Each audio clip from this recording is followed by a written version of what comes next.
I had my doubts about the day from the moment I woke up. The sky was gray, typical for late autumn, and there was a chill in the air that seemed to seep through the windows. I was scheduled to interview the state governor, an opportunity any journalist would kill for, and yet, I was uneasy. Maybe it was the weight of responsibility or the fact that my little Ellie had woken up with a slight fever. Either way, the day felt off. I dropped Ellie off at my mom's place, giving her a quick kiss on the forehead before heading to the governor's office. My mom, always the worrier, said, "Make sure you watch yourself around those politicians. They're all smiles and handshakes until they're not." At the governor's office, I was met by his assistant, a man named Tom. He was a bit older than me, probably edging into his early 40s, with a sharp suit and a smile that managed to be both professional and warm. "Clara, right? Heard a lot about you. All good, promise," he said, extending his hand. "Yeah, that's me. And you're Tom? I appreciate the help setting this up," I said, shaking his hand.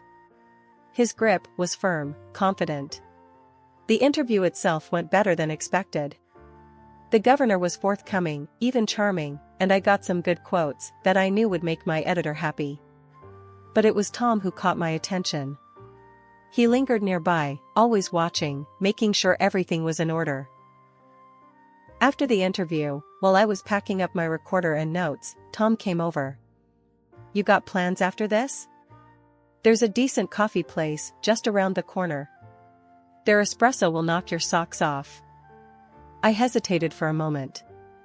It wasn't like me to mix work with anything personal, but there was something about Tom's straightforward manner that was disarming. "Sure, why not? I could use a good coffee after this," I replied. At the coffee shop, the conversation flowed easily. Tom talked about his daughter Amy, who was about to graduate high school and had plans for college. "She's got her mother's brains. Smart as a whip. I just try to keep up," he laughed. "I know the feeling. My Ellie's only 6, and she already outsmarts me daily," I said, laughing along. We talked more about our kids than anything else. It was refreshing to have a conversation that wasn't just about work or politics. Tom's demeanor was relaxed, and he didn't push the conversation in any direction it didn't naturally want to go. It was like talking to an old friend. As we left the coffee shop, Tom said, "Listen, Clara, I know you're not looking for anything serious. Heck, I'm not either. But I liked this, talking, laughing. How about we do this again? No pressure, no expectations." I looked at him, really looked. He was sincere, that much was clear. "Yeah, I'd like that," I admitted, a bit surprised at my own readiness to dive back into something personal. There I was, 2 years into what started as a not-a-date routine with Tom, and suddenly I found myself staring at a small, shiny ring, feeling like the world had stopped spinning for just a second. We were at our favorite little Italian place, tucked away in a corner booth that had become our spot. The candlelight flickered, casting shadows that danced around Tom's serious expression. He'd just popped the question, simple and straight, no fluff. "Clara, I'm not good with fancy speeches. So, how about it? Will you marry me?" Looking into his hopeful eyes, all I managed was, "Are you sure? Because, you know, life with me is a 3-ring circus." Tom laughed, that deep, reassuring sound that had first drawn me to him. "I'm counting on it. Ellie's a part of the deal, right? Wouldn't have it any other way." "Okay then, yes," I said, my voice steadier than I felt. "Yes, I'll marry you." Tom's place was bigger, with a yard that seemed to stretch forever and rooms that echoed with the potential of new memories. The first evening we spent there, Tom cooked dinner, something he'd become famous for during our not-a-date dates. Ellie watched him like a hawk, her curiosity barely contained. "Tom, are you sure you know how to cook?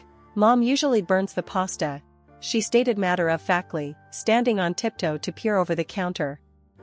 Tom winked at her, tossing vegetables in a pan with a chef's flair. "I promise I won't burn anything." Scout's honor. The transition wasn't just physical, it was emotional, too. Ellie and I were used to it being just the two of us against the world. Now, Tom was in the mix, with his easy smiles and a way of making even the hardest day seem manageable. We were learning to be a family, and not just any family, a good one, a real one. Life in Tom's house was starting to feel more like home every day, but there was still one piece of the puzzle that didn't quite fit: his daughter, Amy. She was in college in another city, and we didn't see her much. The few times we did, the air felt charged, like a storm was always about to break. Amy came home for Thanksgiving, and I wanted everything to be perfect, to maybe smooth out some of the awkwardness that seemed to cling to the walls whenever she was around. I was in the kitchen when she walked in, her bags dropping to the floor with a thud. "Hey, Amy, good to see you. Let me help with that," I offered, moving towards her. She gave me a half-smile, more out of politeness than warmth. "Thanks, Clara. I've got it." Tom was all smiles, ruffling her hair like she was still 10 years old. "Kiddo, your mom sent some of that pumpkin pie you love. Bet you missed real food at college, huh?" Amy rolled her eyes, but there was a small smile there that didn't reach her eyes. "Sure, Dad. College food is the worst." Dinner was a quiet affair, with Ellie trying to fill the silence with chatter about her school projects and the new friends she had made. Amy nodded and made the right noises, but spent more time pushing her food around the plate than eating it. After dinner, I caught her in the living room, scrolling through her phone. "Amy, can we chat? I feel like we never really got off on the right foot here," I ventured, keeping my tone light. She looked up, her expression guarded. "We're fine, Clara. There's no issue to fix." I took a deep breath, choosing my words. "I know it's weird, me being here and all. I'm not trying to replace anyone or step on toes. I just want us to be okay, you know?" Amy put her phone down, her face softening a bit. "I get it. It's not you. It's weird seeing him move on, I guess." "I understand. Just know I'm here, alright? For you, too," I replied, hoping to bridge the gap between us. She nodded, a bit of the ice melting. "Thanks, Clara. I'll try to be less of a hermit, okay?" It was a start, and I'd take it. The weekend passed quicker than I wanted, and soon it was time for Amy to head back to college. She hugged her dad, gave Ellie a high five, and to my surprise, she turned to hug me too. It was quick and a bit awkward, but it was something. "Take care, Amy. Keep in touch, okay?" I said, feeling like we'd turned a corner. Ellie, who had been unusually quiet, tugged at my hand. "Is Amy mad at me? She doesn't talk much." I knelt down to her level, smoothing back her hair. "No, sweetie, she's not mad. She's just used to being on her own. We'll keep trying, okay?" Navigating new family dynamics was never going to be easy, but I believed in us. With patience and a lot of open hearts, I hoped we'd find our way to being not just a family by name, but one in spirit too. My job as a journalist meant erratic hours and sudden trips out of town, but Tom had stepped up in ways I hadn't even dared to hope for. He picked Ellie up from school, made dinner, and seemed to genuinely enjoy the rhythm of our new life together. Initially, Ellie was thrilled, always chattering about her day on the ride home, eager to show off the little projects she'd done in class. "She's really taken to you, Tom," I told him one evening, watching them assemble a puzzle on the living room floor. He looked up, a smile creasing his eyes. "She's a great kid, Clara. Couldn't ask for a better stepdaughter." But a few months in, I noticed a shift in Ellie. She became quieter, more reserved. The light in her eyes dimmed, replaced by a skittishness that set alarm bells ringing in my mind. I tried to coax her into talking, to share what was on her mind, but she just shrugged and forced a smile. "It's nothing, Mom. Just tired, I guess," she'd say, but the mother in me knew better. Something was off. Then one night, as we were getting ready for bed, I noticed a bruise on her arm, a nasty, purple shadow that made my heart stop. "Ellie, what happened?" I asked gently, trying not to sound as panicked as I felt. She avoided my gaze, fiddling with the hem of her pajama top. "I fell down at school. It was silly." I wasn't looking where I was going. But the bruise looked like it had a story that didn't involve a simple fall. My mind raced with dark thoughts of bullying. Did someone do this to you at school? You can tell me, Ellie. She shook her head quickly, too quickly. No, Mom. It was just me being clumsy. Really. The next day, I dropped by her school and spoke with her teacher, Mrs. Jennings, a kind woman who had always been open about classroom dynamics. Mrs. Jennings, has Ellie been having any trouble with other kids? Any signs of bullying? Mrs. Jennings looked genuinely surprised. Oh, no, Clara. Ellie gets along well with everyone. She's a quiet child, but she's not having any problems with other children that I've noticed. That left me more unsettled. If school was fine, then what was causing Ellie's change in behavior and the mysterious bruise? My mind churned with possibilities, none of them good. Determined to get to the bottom of things, I decided to buy a smartwatch that could record audio. I told myself it was for Ellie's safety, that I wasn't invading her privacy but protecting her. When I gave her the watch, her face lit up with a smile I hadn't seen in weeks. Wow, a smartwatch? For me? Ellie's voice was filled with excitement. Yep, you can wear it to school and everywhere. Think of it as an early birthday gift, I explained, trying to keep my voice cheerful. I watched her strap the watch to her wrist, her fingers fumbling with excitement. My heart was heavy with mixed feelings as she admired it. I hoped the watch would provide answers, that it was just my overactive imagination at work and nothing more. The routine with the smartwatch started off innocent enough. For days, all I heard were snippets of school lessons and the mundane chit-chat of children's lives. Ellie seemed happier at school, laughing and interacting freely, which was a stark contrast to her quiet demeanor at home. It gave me some peace of mind, hearing her like that. But that peace was shattered one busy afternoon at work. I had stepped out for a quick lunch at my desk, popping in my earbuds to listen to the latest recordings from Ellie's watch. It was a habit now, checking in on her world, making sure she was okay. That day, however, I was met with something that stopped me cold. Tom's voice boomed through the tiny speakers, harsh and cruel. You're such a fool, Ellie. Why can't you ever listen? His words were sharp, each one a dagger.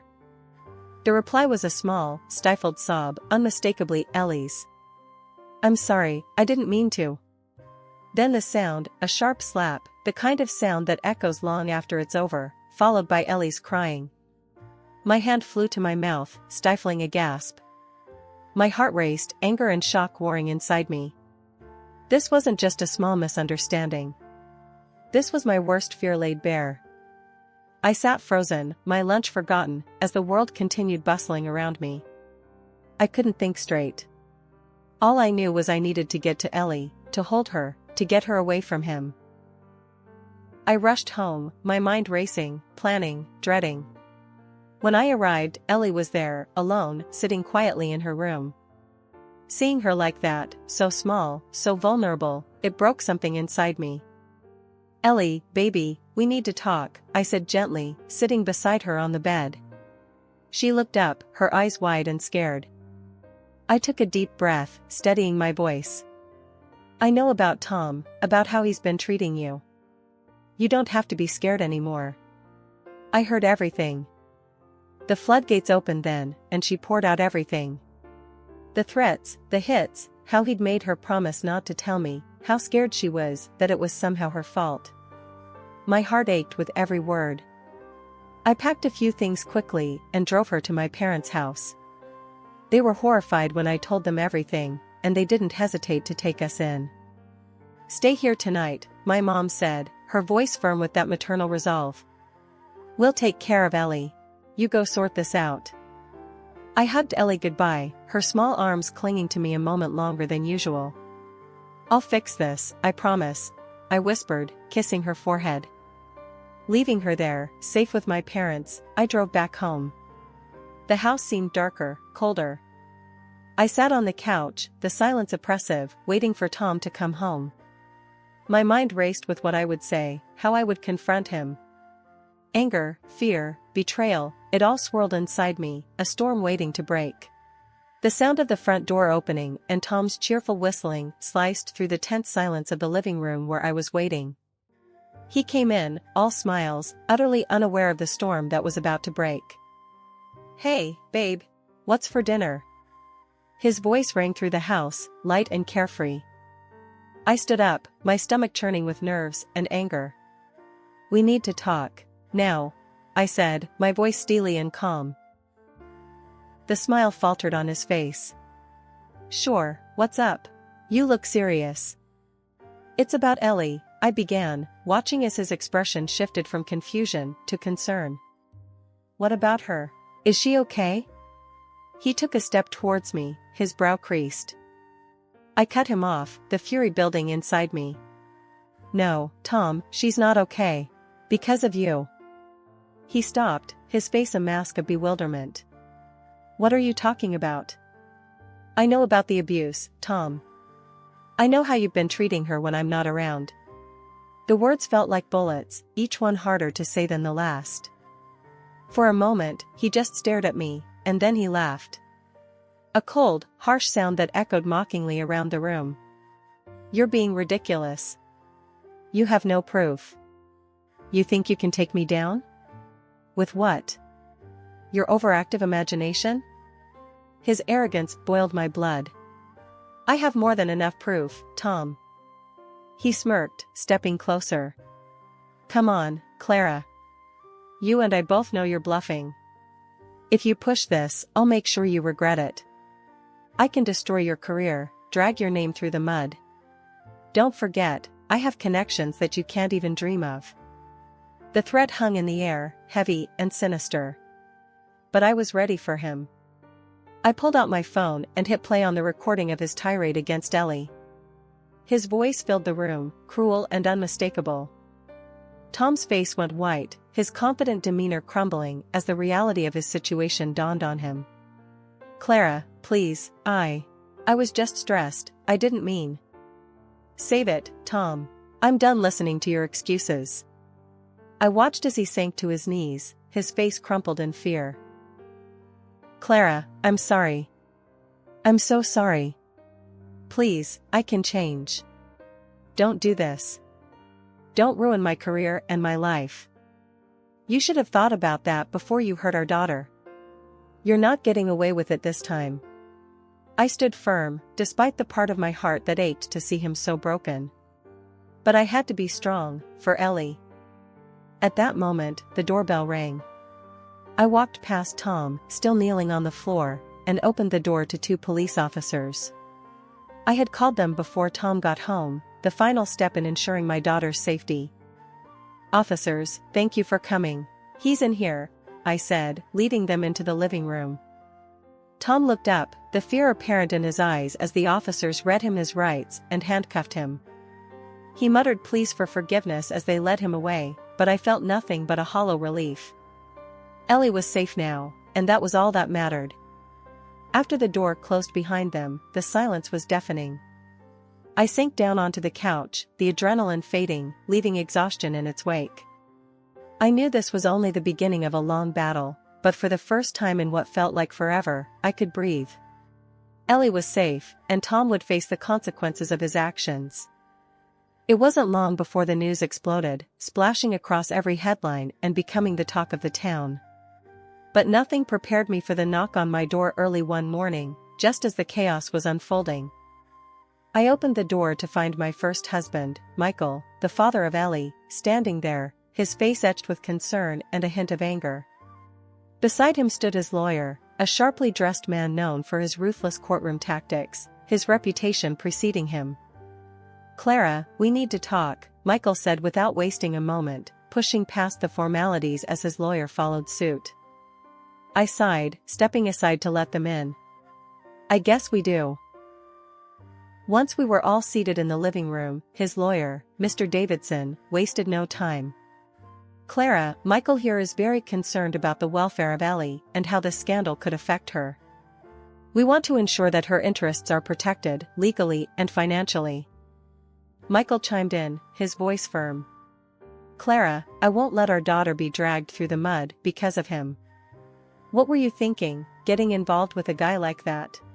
I bristled at his tone, my own anger rising. I was thinking that I found someone decent, which he seemed to be, until he wasn't. I'm handling it, Michael. As we debated back and forth, my phone buzzed. It was Amy, Tom's daughter, a message filled with urgency. I have something you need to see. Can we meet? I excused myself and stepped outside to call her. Amy, what's going on? Clara, I've got evidence. Evidence of what he did, not just to Ellie, but to me too, when I was younger. I'm ready to stand with you in court. Amy's voice was resolute, a stark contrast to the young woman who'd been so unsure before. Thank you, Amy.